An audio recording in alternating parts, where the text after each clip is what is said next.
Hi, my name is Barbara Bryant, and I am the president of Navigation Games, a nonprofit dedicated to orienteering-based education. Navigation Games is a member club of Orienteering USA. In this video, I'll talk about the sport of orienteering and why and how we teach kids. We'll walk through the Navigation Games progression of activities and talk about where we have delivered our programs. We'll also talk about the effect of the pandemic and where to find resources for setting up orienteering at your school, orienteering club, or youth organization. First, let's talk about orienteering, the sport. It has national and international governing bodies. In orienteering, competitors use a specially made map to find checkpoints or controls in order. Races can be held in the forest or in a town.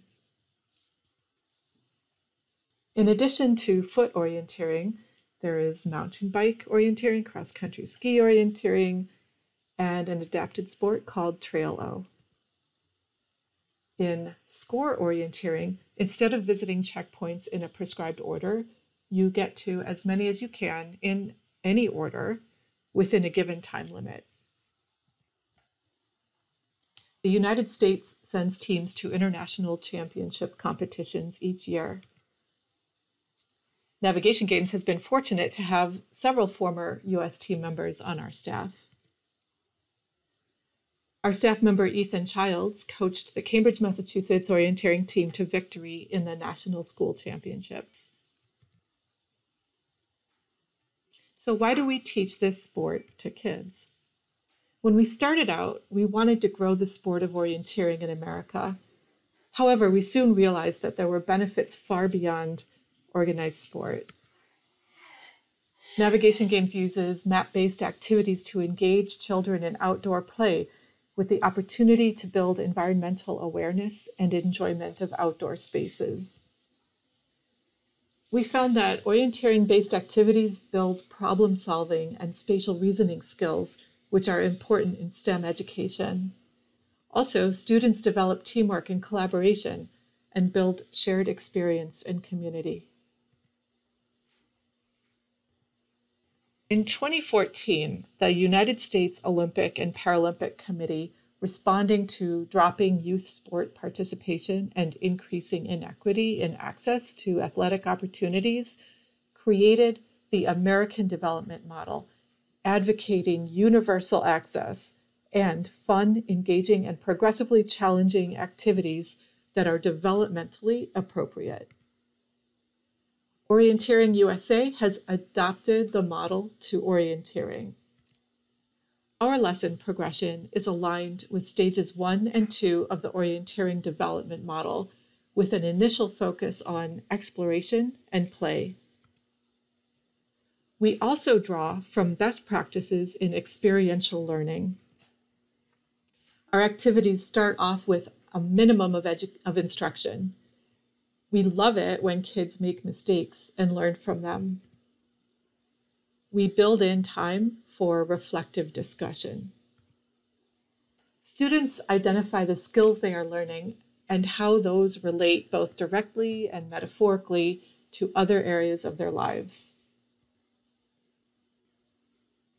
All right, let's get into our curriculum. Our staff started out by deconstructing orienteering to create a set of learning goals and built a progressive curriculum to engage children in outdoor play, develop spatial awareness, and build competency at navigation in familiar and unfamiliar terrain. Our first activities address safety. We run the boundary of the initial play area and practice gathering in response to a signal. Our animal orienteering progression starts by finding all the animal pictures in an area, then finding them in the order shown on a card. Children go at their own pace. We encourage them to try the same course again to see if they can get faster, and even do it from memory. Afterward, we talk about what happened, eliciting observations about remembering where things are and landmarks. We talk about how you get to know other places in your life. The kids learn early on how to check that they visited controls in the correct order using electronic timing or a manual method. This self-assessment is used in multiple activities and frees staff up to teach. After doing several animal courses, the students draw a map. They examine each other's maps and talk about them. We orient the maps to our surroundings. Then we play a series of games to find objects, practice giving directions, and working with others. We relate very simple maps to objects laid out in a pattern on the ground and practice orienting those maps correctly. Our next step is to move to a geometric layout of checkpoints. First, we play animal orienteering again, finding the animals in order. After a couple of rounds of animal courses, we pause and have the students fix mistakes on a map of the controls. Then the children each get their own map showing the control locations along with animal stickers or magnets. They place the animals on the map from memory and compare their answers with other students. We introduce a map of the geometric pattern of cones. Students do the courses with the map, and then in the middle of their course, we blow a whistle. They freeze, and we check whether their maps are correctly oriented. At this point, the children have gone through the first progression, and we haven't touched a compass.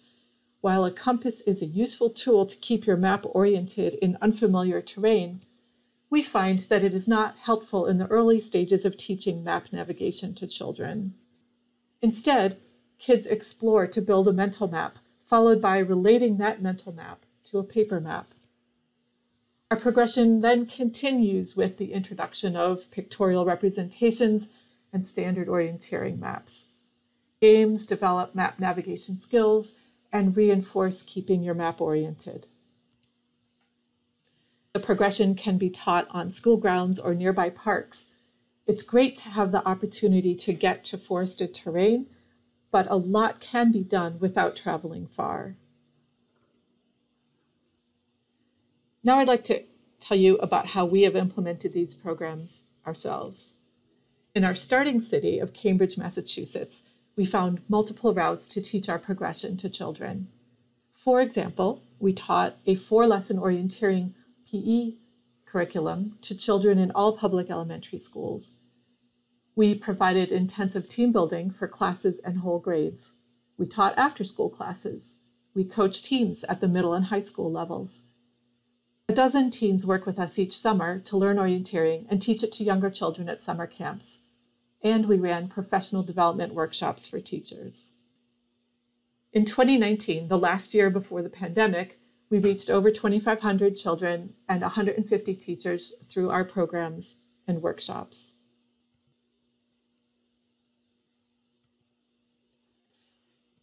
During the pandemic, we made a number of changes. For example, we provide the materials for each person in a reclosable, water-resistant envelope. This includes the animal strips, other maps, timing cards. The envelope is labeled with the participant's name and is brightly colored. Kids enjoy exploring their kit. In the beginning, they often marvel at the more advanced maps that they will be able to use by the end of the progression. Because it is naturally distanced and outdoors, orienteering can often take place when indoor school is not in session. We're working with smaller cohorts in longer sessions. Our programs are well suited to parks and school grounds, minimizing the need for transportation. By enabling teachers to deliver the programs, we reduce the need for external staff. In Massachusetts, it looks like school districts will have in-person athletics, even though school is mostly remote, giving us an opportunity to provide orienteering as a sport.